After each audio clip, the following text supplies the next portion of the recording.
Good evening, good evening, good evening. Welcome to the pit. Hi, I'm Captain Dr.G, and I want to say welcome. If this is your first time joining us, click subscribe because we want you to be a part of what we're doing. Uh, the weekly pitch show is designed to empower you, to inspire you, help be that shot in your arm to elevate you, to get you to think differently, speak differently, act differently, and also too is designed to get you to climb on board the movement. Tonight is kind of special. Welcome aboard flight number 5600. And I'm dedicating this here to Dr. Martin Luther King. You know, he's been gone 56 years. And I thought about it. What would he do if he was here today and was a pilot? Of course, you know, I'm going to throw that in there. Let me tell you something about being a pilot. It helps. First off, there's not many pilots that look like myself, you know, especially airline pilots. You know, out of 70,000 airline pilots, there's only 8% of us percent. And it might be now maybe 250, 300 now. But with guys like me retiring, that number is fallen. But also, too, I see there's a lot of young folks that have gotten inspired by the industry and coming into it. Being a pilot, it takes a while to get there, and it's very costly. But also, too, being a pilot helps you think differently. Because the greatest gift that you have is your mind. Because if you got a problem up there in that machine, you're going to have to think through it. You have to be a troubleshooter. I mean, it's incredible. It's amazing the special gifts that you got to have to work through that process. You have to be organized. You got to know where you're going, how to get there. You got to manage time. You got to manage flight crews. It's an interesting process. And the airline industry, I'll tell you, is one of the most safest industry there is out there. It is a very highly communicative process that is used. You know, just I think about baggage. How do they get the bag? All the millions of bags that be traveling on the airplanes, how do they get them to the different destination? Well, they got a process, they got a system. So what I'm just saying, being a pilot, it is unique, it's different, it's special, and you are a troubleshooter. You get paid to troubleshoot issues. So if Dr. Martin Luther King was alive today, what would he do? I thought about things today with him. This is his anniversary of his assassination. And I want to ask you, and can we keep it 100?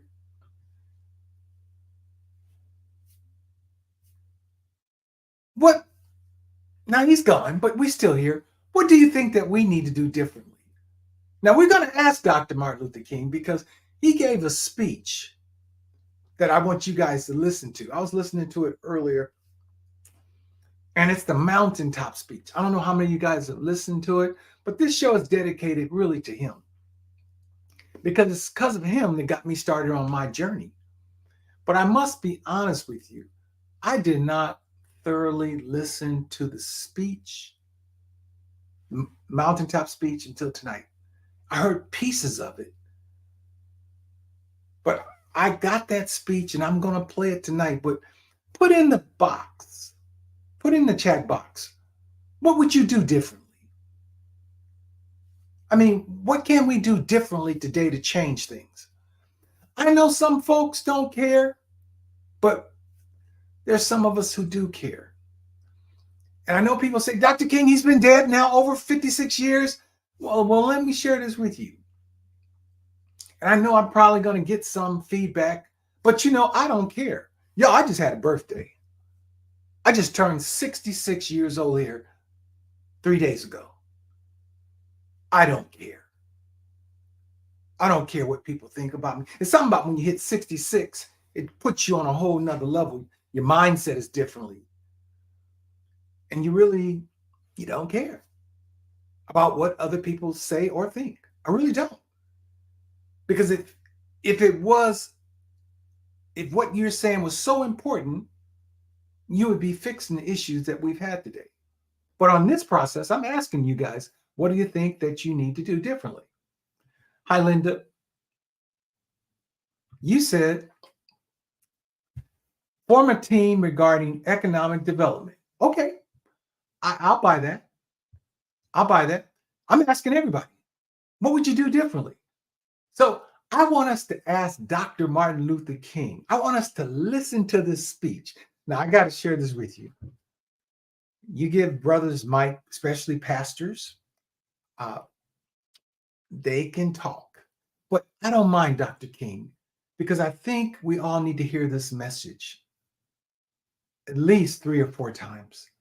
Now, I'm going to say this, and I didn't get it out because I don't know how I just got off track, but every year, the Jewish people talk about the Holocaust. Every year, they talk about it. So why not us talk about the American process, the American culture? Because that's what we are. We're America's slave culture. And I want y'all to listen to Dr. King because he kind of alluded to it. There's some things we're going to do differently moving forward. Because I'm going to, I created the American Slave channel. I've never used it, but I'm going to start using it. You guys, it's something has really flipped on the inside of me. Say, use what I've given you. The Captain Millionaire piece it's important. It helps get people's mindset for millionaire status. But not everybody want to be rich. Not everybody want to be wealthy. There are some people out there that just want to live. And I'm kind of torn between both of them. I want to do both of them at the same time. But I won't do it on this channel anymore. I'm going to do it on the American Slave channel that I created. But tonight, I want to do this for Dr. King, since this is, I host this pitch show every Thursday night, and he's very instrumental. He was instrumental to me doing the things that I'm currently doing today. So I want to play it. I see you out there.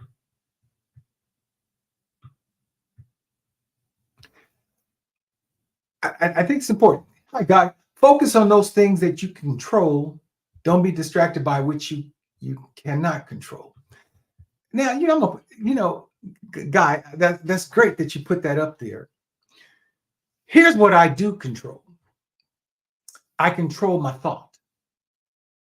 I control my speech. But also too, I'm just led, it's been 56 years for me. And I started questioning, have I wasted my life trying to help a people that maybe don't want to be helped?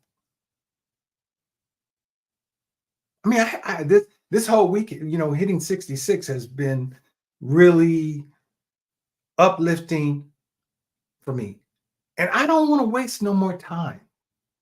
As a matter of fact, it's the reason why I can control American Slave channel, because I am a descendant of slaves.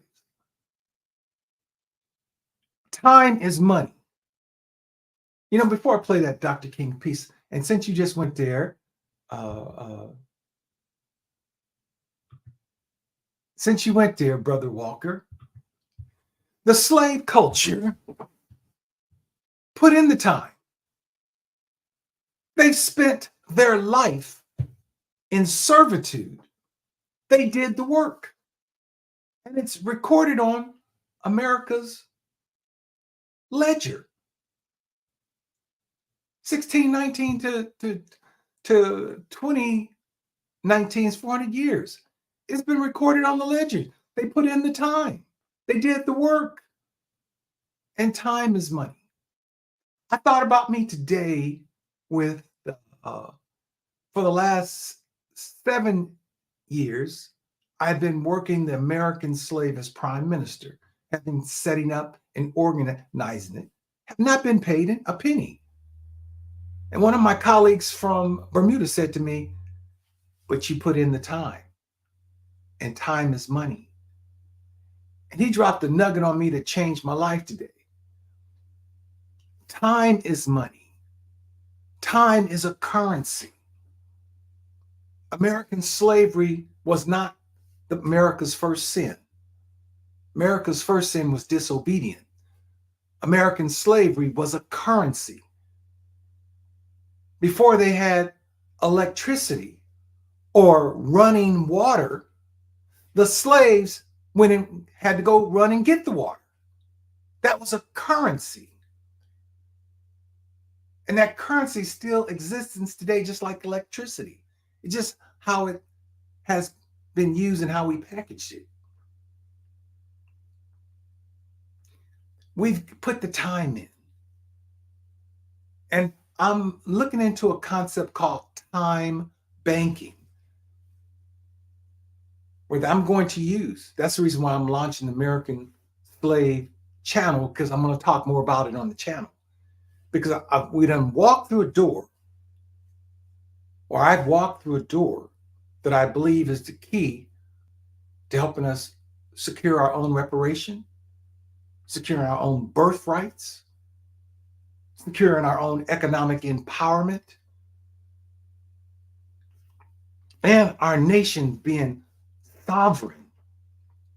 It's been there, sitting there, waiting for us. And yes, those are the things that I do control. I control my own time. Time is one of the greatest gifts that God has given each and every one of us. I'm using God's currency. He gave us 3 scores plus 10, 70 years. I thought about it. I'm 66. I said, I got 4 more years that I'm going to really work my behind off to make sure this process gets put in place on the global scale now. Because the American slave represents the new American Revolution. It's the apocalypse. We are the exception to the exceptional nation. And the only one who can save this country now is the American slave. Because, see, Black people are not being judged here. It is the government that's holding the people in bondage that's being judged right now. God is judging America. America is trying to help Israel. God is judging Israel right now. So it's just how we've been looking at it. 400 years is up. He said at the end of 400 years, he'd bring us out with great substance. We're now into the 405th year. And being a minister, being the prime minister of the American slave nation, being a minister of the gospel, being ordained, I can speak on behalf of the Bible. I can speak on behalf of God because I purpose in my heart to do that. The American slave culture. I'm going to say this to you guys. Slavery was ordained by God. It's in the Bible. It was because of the people's disobedience in Africa that got us here to America. See, God is the same yesterday, today, and forevermore. Yeah, I'm saying it because it's in the book. The Bible is God's mandate. It's his constitution that he's left down here for us to follow. But in that book is wisdom. That book is about a king, a kingdom, and a royal people. And I will speak on it from this point forward. I will not be silent because this empire that we're living in, America, it's collapsing right now. Dr. King said before his death, 5 days prior, he said America's lost the little moral vision that it had. And a nation that's not governed by morality is a nation that's headed for abyss. And Black people have been struggling to get into the system, maybe getting into a system in the final analysis of Sodom and Gomorrah. And that's what is happening now with this country. So somebody's got to step up. Now, I control myself, my lip, my tongue, to step up and speak on it. I will not be silent. We've been off course. And I know as a commercial airline captain, you can be 1 degree off course. You're not going to arrive at your destination. I understand we are in our 4th quarter, brother. Yes, we are. We are. However, the good news is the game is not over until the fat lady sings. That's the good news. She hasn't sung yet for us. Because see, one thing about God that I know based upon his word, every time man gets in trouble, he raises up one to help heal the situation. Every time he raises one up for the hour. It's when that person's or people wake up. And I think from a nation state now, the American slave culture has to really arise, because the way our world worked is nation states. And the only culture that I believe can save America right now is the American slave culture. Our prayers have kept this country going. Yes. He said if there was one righteous man in the city, he'll save the whole city. So there is a group of people down here, a body of believers that are praying. We're in the 4th quarter, but the game is not over yet. Time has not ran out. And I'm telling you, time banking is the key now. Because the American slave culture put in the time, they dedicated their lives and was never compensated for it. They did the work. That's in America's ledger, North America ledger. And the American slave culture now, I'm saying this boldly, we're representing all the American slaves here in North America and their descendants. I'm not going to hold back. And it's only through having revelation, understanding the word, understanding processes. America's in trouble. US dollar's in trouble. Their currency's in trouble. But I'm telling you, God's currency, time, it's not in trouble. And we have an opportunity now to be able to use time banking through Jubilee, through our birthrights, our inheritance, and through nation state to move us out of our condition. One thing I found very interesting about the United States, in the beginning, they didn't have dollars. They used coins. So that came towards the end. See, we got to understand history and how governments work, how currency, how money work. Currency, just keep that in mind. Anyway, so I want to play this Dr. King. Tonight, I've dedicated this session to Dr. King. It's his 56th year since he departed the planet. And so I would say, what would he say if he was living today? I think the brother would still be saying the same thing. Let's listen to it. Fasten your seatbelt.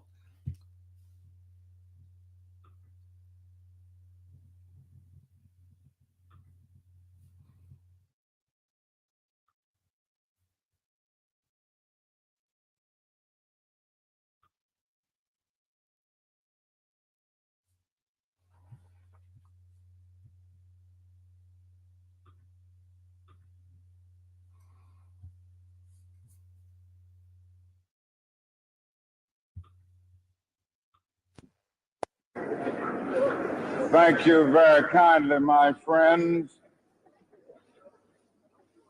As I listened to Ralph Abernathy and his eloquent and generous introduction,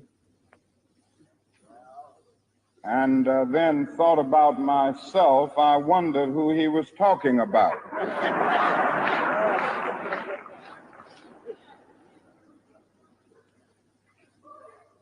It's always good to have your closest friend and associate to say something good about you. And Ralph Abernathy is the best friend that I have in the world. I'm delighted to see each of you here tonight in spite of a storm warning. You reveal that you are determined to go on anyhow.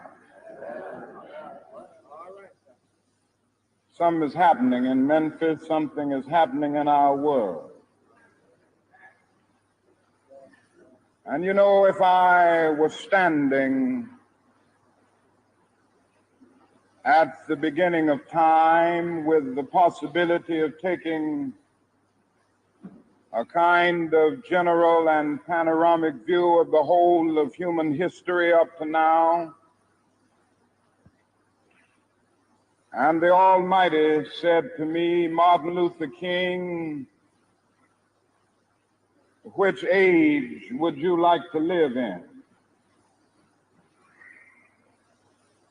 I would take my mental flight by Egypt. And I would watch God's children in their magnificent trek from the dark dungeons of Egypt through, or rather across the Red Sea, through the wilderness on toward the Promised Land. And in spite of its magnificence, I wouldn't stop there. I would move on by Greece and take my mind to Mount Olympus. And I would see Plato, Aristotle, Socrates, Euripides, and Aristophanes assemble around the Parthenon.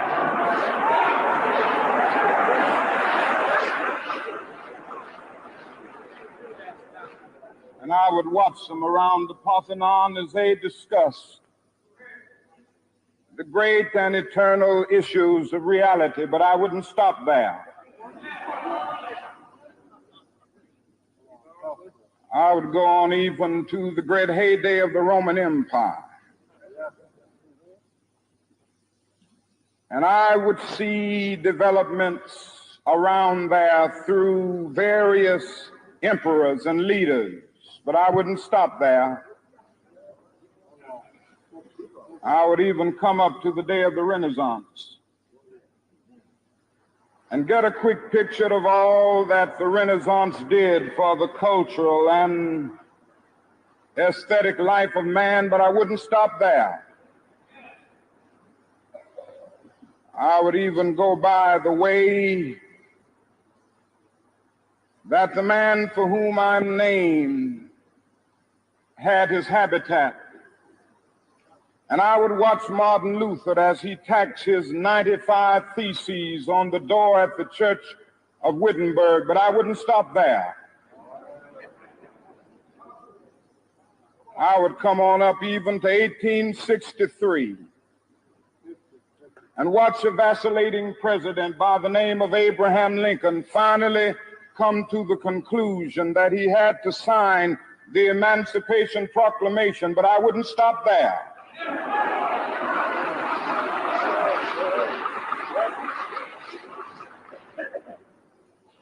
I would even come up to the early 30s and see a man grappling with the problems of the bankruptcy of his nation and come with an eloquent cry that we have nothing to fear but fear itself. But I wouldn't stop there. Strangely enough, I would turn to the Almighty and say, if you allow me to live just a few years in the second half of the 20th century, I will be happy.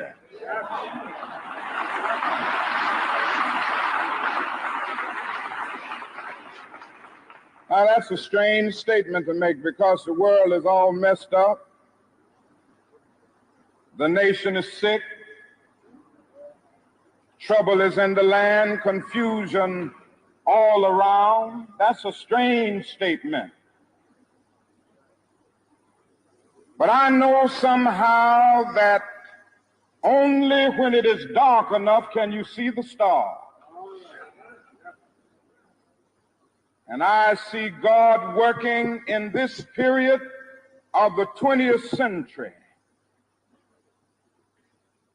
in a way that men in some strange way are responding. Something is happening in our world.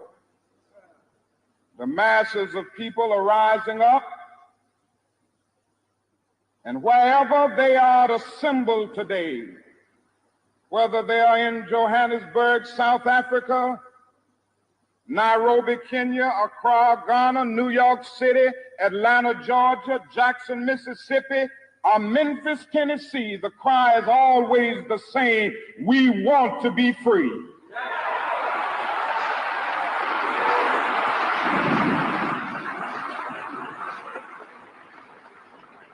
And another reason that I'm happy to live in this period is that we have been forced to a point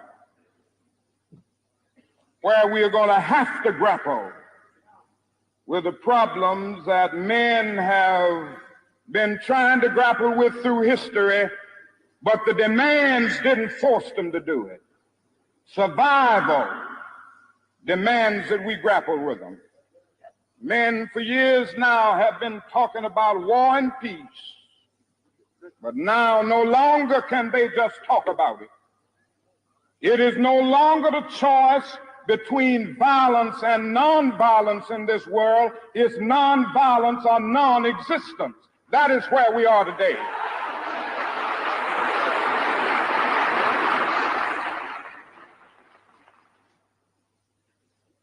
And also in the human rights revolution, if something isn't done and done in a hurry to bring the colored peoples of the world out of their long years of poverty, their long years of hurt and neglect, the whole world is doomed.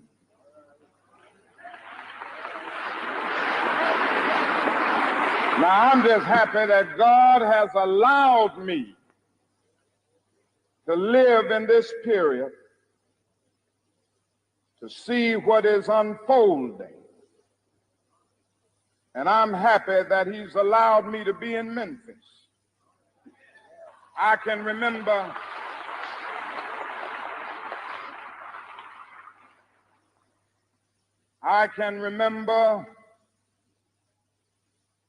when Negroes were just going around, as Ralph has said, so often scratching where they didn't itch and laughing when they were not tickled.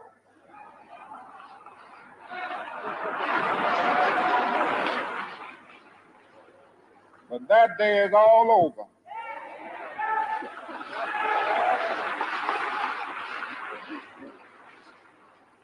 We mean business now, and we are determined to gain our rightful place in God's world.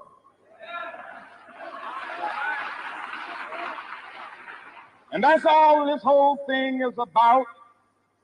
We aren't engaged in any negative protest and in any negative arguments with anybody. We are saying that we are determined to be men. We are determined to be people. We are saying that we are God's children.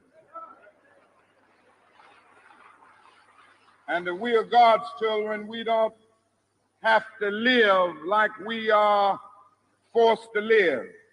Now, what does all of this mean in this great period of history? It means that we've got to stay together. We've got to stay together and maintain unity. You know, whenever Pharaoh wanted to prolong the period of slavery in Egypt, he had a favorite formula for doing it. What was that? He kept the slaves fighting among themselves.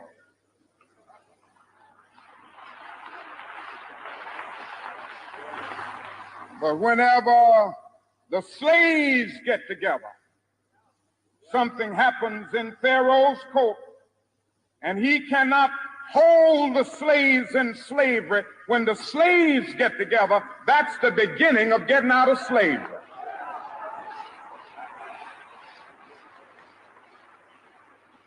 Now let us maintain unity. Secondly, let us keep the issues where they are. The issue is injustice. The issue is the refusal of Memphis to be fair and honest in its dealings with its public servants who happen to be sanitation workers.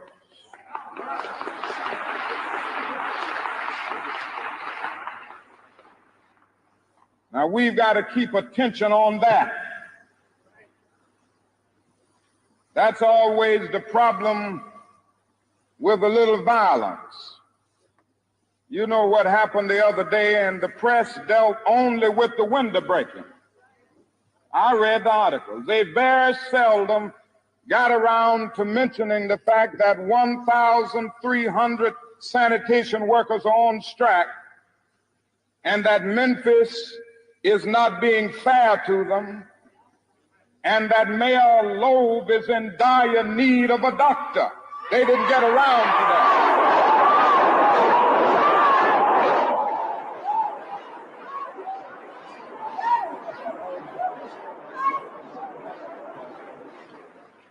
Now we're going to march again, and we've got to march again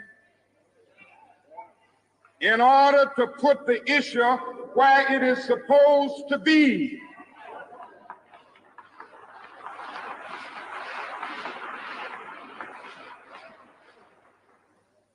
And force everybody to see that there are 1,300 of God's children here suffering, sometimes going hungry, going through dark and dreary nights, wondering how this thing is going to come out. That's the issue. And we've got to say to the nation, we know how it's coming out. But when people get caught up with that which is right and they are willing to sacrifice for it, there is no stopping point short of victory.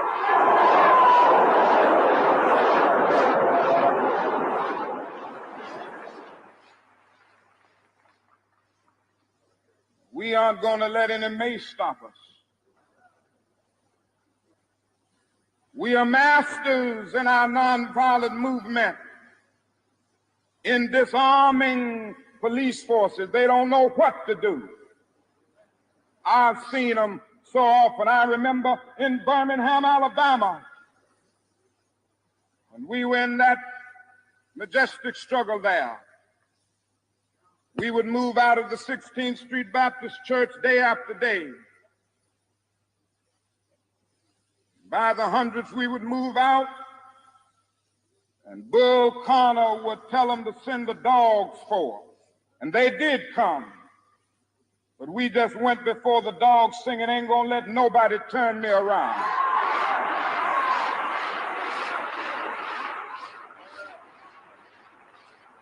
Bull Connor next would say, turn the fire hoses on. As I said to you the other night, Bull Connor didn't know history. He knew a kind of physics.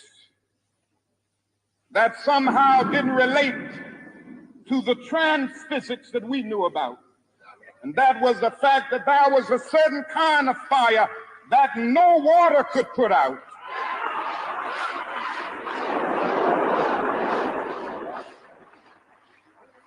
And we went before the fire hoses. We had known water. If we were Baptists or some other denominations, we had been immersed. If we were Methodists and some others, we had been sprinkled, but we knew water. That couldn't stop us.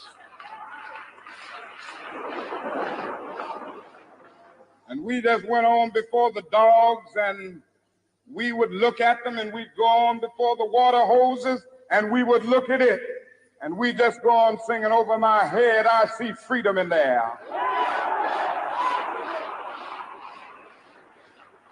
And then we would be thrown into paddy wagons, and sometimes we were stacked in there like sardines in a can. They would throw us in, and old Bull would say, take them off. And they did, and we would just go on in the paddy wagon singing, we shall overcome.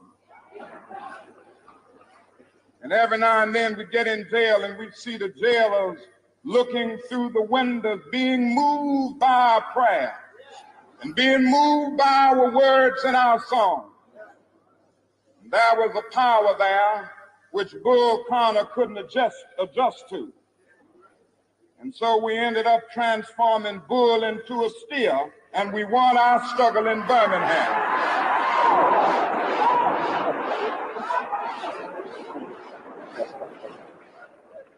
Now we've got to go on in Memphis just like that. I call upon you to be with us when we go out Monday.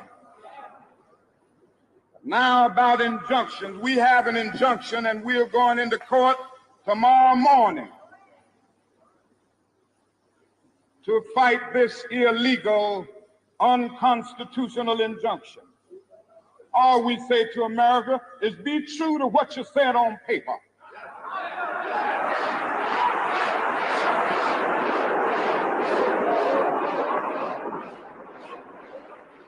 If I lived in China or even Russia or any totalitarian country, maybe I could understand some of these illegal injunctions.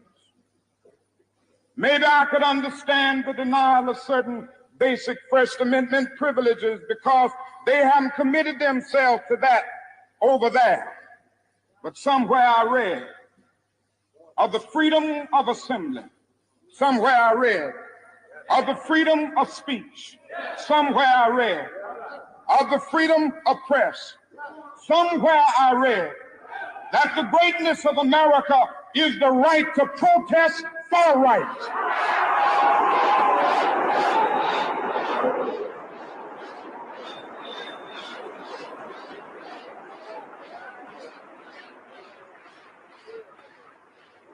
And so just as I say we aren't going to let any dogs or water hoses turn us around, we aren't going to let any injunction turn us around.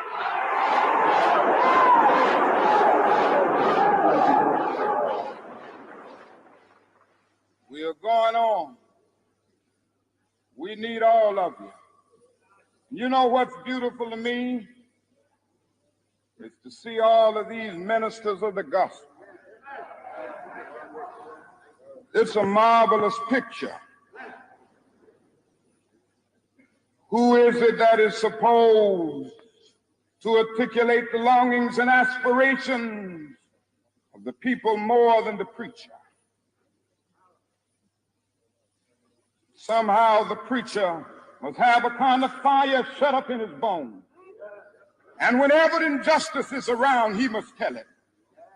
Somehow the preacher must be an Amos. Said, when God speaks, who can but prophesy? Again with Amos, let justice roll down like waters and righteousness like a mighty stream. Somehow the preacher must say with Jesus, the Spirit of the Lord is upon me because he has anointed me. And he's anointed me to deal with the problems of the poor. And I want to commend the preachers under the leadership of these noble men, James Lawson, one who has been in this struggle for many years.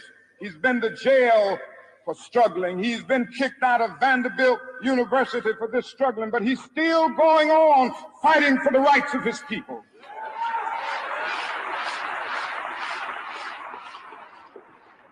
Reverend Ralph Jackson, Billy Kyles, I could just go right on down the list. Time will not permit, but I want to thank all of them. And I want you to thank them. Because so often preachers aren't concerned about anything but themselves.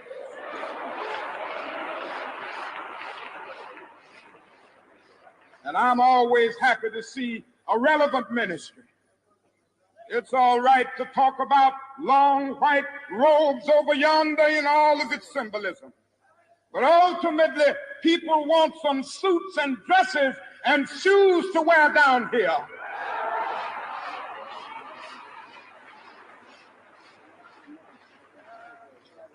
It's all right to talk about streets flowing with milk and honey.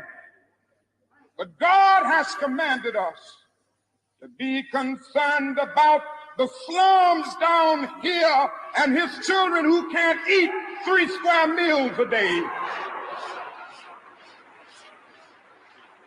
It's all right to talk about the New Jerusalem, but one day God's preacher must talk about the new New York, the new Atlanta, the new Philadelphia, the new Los Angeles, the new Memphis, Tennessee.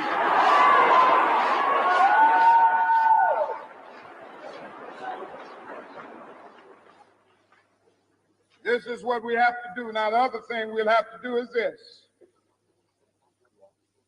Always anchor our external direct action with the power of economic withdrawal. Now, we are poor people. Individually, we are poor when you compare us with white society in America. We are poor. Never stop and forget that collectively, that means all of us together, collectively we are richer than all the nations in the world with the exception of 9. Did you ever think about that?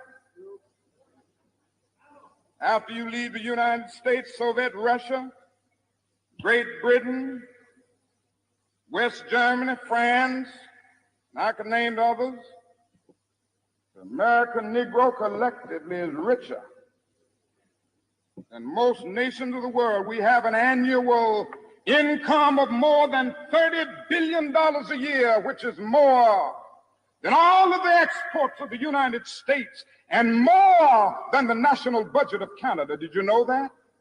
That's power right there if we know how to pool it.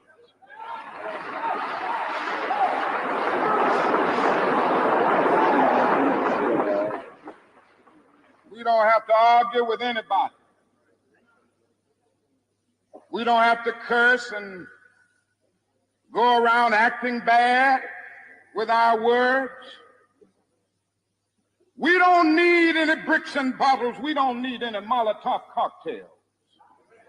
We just need to go around to these stores and to these massive industries in our country and say, God sent us by here to say to you that you're not treating his children right. And we come by here to ask you to make the first item on your agenda fair treatment where God's children are concerned. Now, if you are not prepared to do that, we do have an agenda that we must follow. And our agenda calls for withdrawing economic support from you.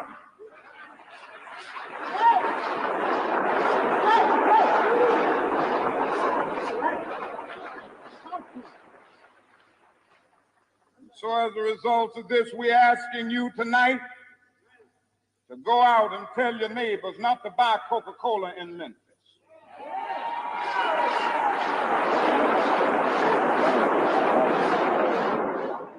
Go by and tell them not to buy Seal Test milk.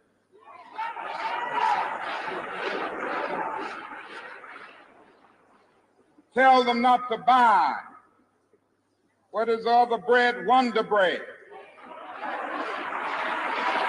And what is the other bread, come to Jesse? Tell them not to buy Hart's bread.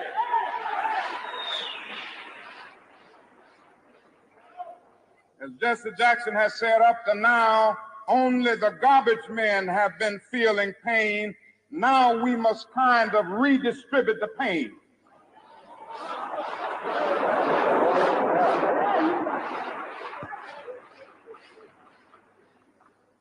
We are choosing these companies because they have been fair in their hiring policies, and we are choosing them because they can begin the process of saying they are going to support the needs and the rights of these men who are on strike. And then they can move on downtown and tell Mayor Loeb to do what is right.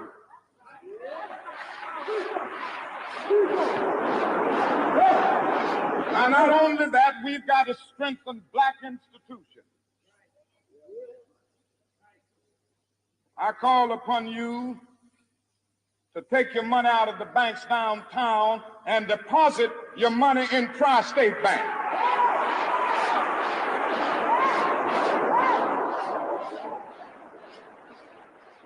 We want a bank-in movement in Memphis.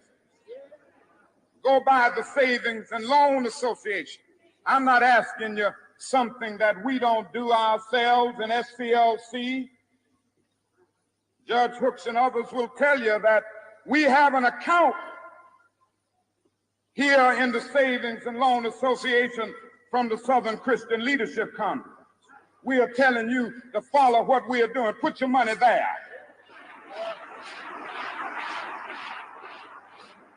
You have 6 or 7 black insurance companies here in the city of Memphis. Take out your insurance there. We want to have an insurance in.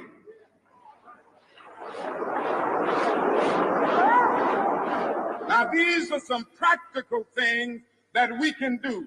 We begin the process of building a greater economic base. And at the same time, we are putting pressure where it really hurts. I ask you to follow through here.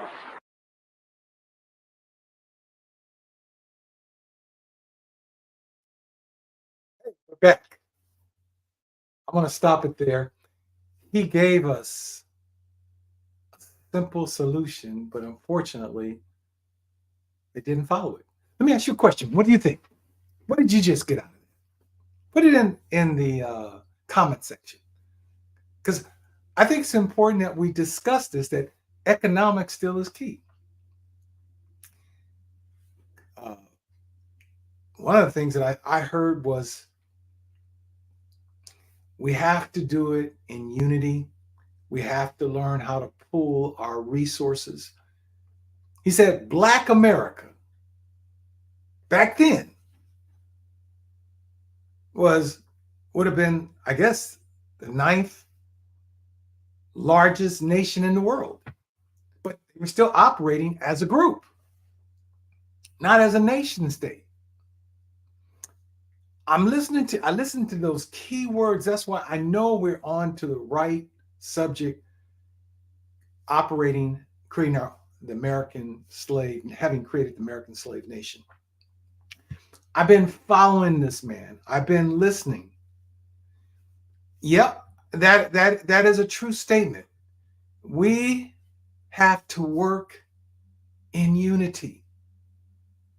Yes. That's the only way it's going to get done. However,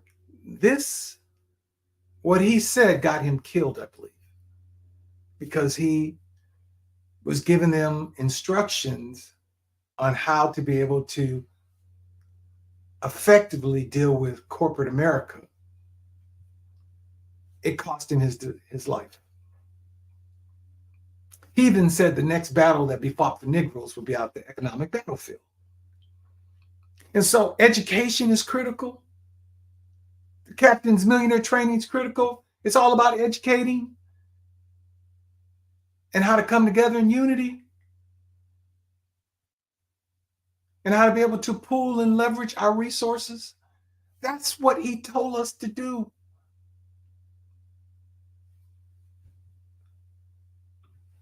I see you, Linda. Form an economic in unity.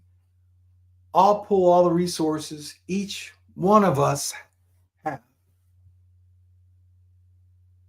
Each one of us has, no matter what our incomes are. That's true. The power is in unity. And we can do this. You didn't hear him say anything about individuality. Maybe I missed it. I think not. He said unity. And so for the last 56 years, I don't see us having done that. Now, I've tried to do some things, I really have, and I've been burned. I'm not going to lie to you. I've been trying to help everyone because that's my mindset, is cooperative economics. That is the way that we can do this. I tried to create the educational company and use that as a tool, because Captain Millionaire is a corporation. Use it as a tool that we can be able to leverage out there in the corporate world. And I've been trying to keep us on the cutting edge of education, because things are changing in our country very rapidly now. So we have to be part of a system, a process. I tell you what I want to do. I want to be able to drop a vision on you guys. Everything rides and falls on leadership. And since by trade I am the captain and I do control this process, I want to drop a vision on you. Here's the vision: to repossess our families, our communities, help to develop our nation, develop business, to empower the people. The mission is to empower each individual spiritually, socially, politically, and economically, to enable positive change in their personal life, the community, and society as a whole. That's the mission. Vision, once again, and I'm going to really clean that up, is to repossess our families, our communities, our nation, and world systems, business system, for the kingdom of heaven, for the betterment of mankind. Because as he was saying, it was through corporate America. It's the key. So business ownership is critical. And the mission is to empower each individual spiritually, socially, politically, and economically, to enable a positive change in their personal life, their community, and society as a whole. Now, I'm going to send that vision out to each and every one of you. See, the Word of God says, where there is a vision, the people prosper. Flip side of that, where there is no vision, the people perish. Where there is a vision, there's also provision to make sure the vision comes to pass.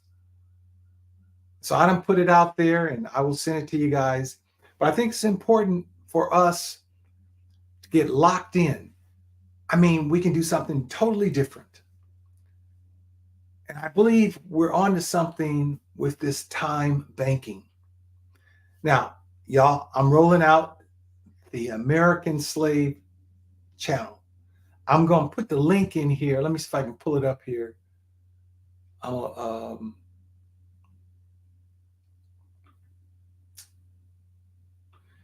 Let's see if I can get it here right quick, because I want you guys to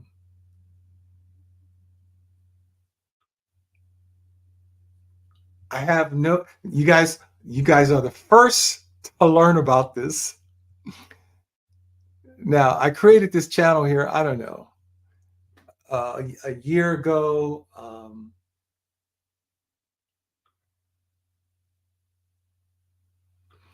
Yeah, back in, okay, cool. Um,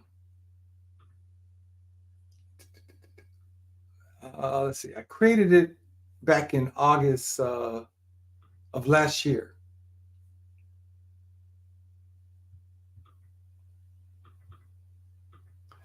And it has no members yet.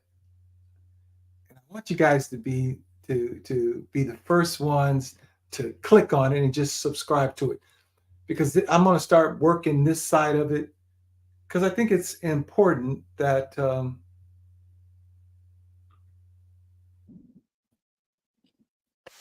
wait. You know, when you're trying to get this thing, uh, let's see here.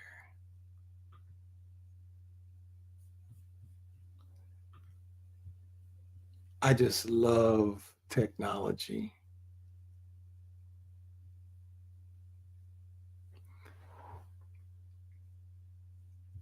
Let's see here. This is really.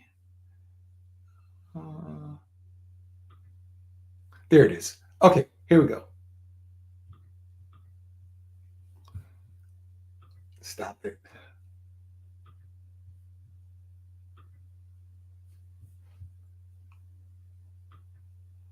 Really?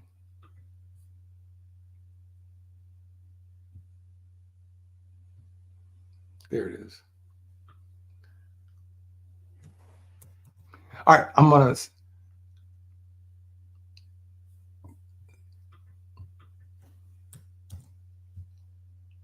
Yeah. Okay, I just dropped it in the Captain's Millionaire comment section there, and just click on it if you can and subscribe to it. You guys can be the first 5 members. But I'm really serious about this time banking, because this is I believe the new language that we can use. We can create. We Here's what I've learned about the nation state family. Just like the Catholic Church said, this is what it's worth. That was it. No questions asked. They put that on the ledger. That was it. I've already said that the American slave culture, uh, as a minimum, is worth $105 trillion. That's it. Nothing else is going to be said about it, being the prime minister. We have put in the time. Our ancestors did the work, was never compensated for it. And this is just the start, this 105 trillion. But I'm going to use time banking. Nobody's going to be able to argue with us that our ancestors didn't do this. America has kept the ledgers. We are the currency. We're America's first currency. Jubilee, Juneteenth Day, all that, the Underground Railroad, our birthrights, all of that belongs to us. That's our heritage. And we're now going to use it using the nation state concept. And you'll learn more about it in the days ahead, because I'm going to use this American slave channel to put it out there. I'm excited about it. Somebody's got to step up and be the forerunner. This I can control. And I know that we don't need to know everything. All you have to do is have enough information, like slavery did happen. From a biblical perspective, God has given us power to get wealth. He also has talked about he's given us time, 3 scores plus 10. Biblically, he is judging this America. 400 years is up that they have held the people in hostage here. Jubilee time. All this here is biblical. And the thing is, it didn't say in money we trust. If you go look on the back of your dollar, it says in God we trust. And God created time for us. And we're going to start leveraging time through time banking. It's an ideal concept, but it's worth doing it now. Having said that, my time is just about up. I thank you for yours. Thank you for being here with me to honor this Dr. King's Day on April the 4th, 2024. I respect that man, what he did for us. That's why I've been working so hard ever since his assassination, trying to get it all together, get the language right for the American slave culture. Because it is our turn and it's our time. And I really thank you for your time being here this evening. And so my time is up. Thank you for yours. This is your captain speaking.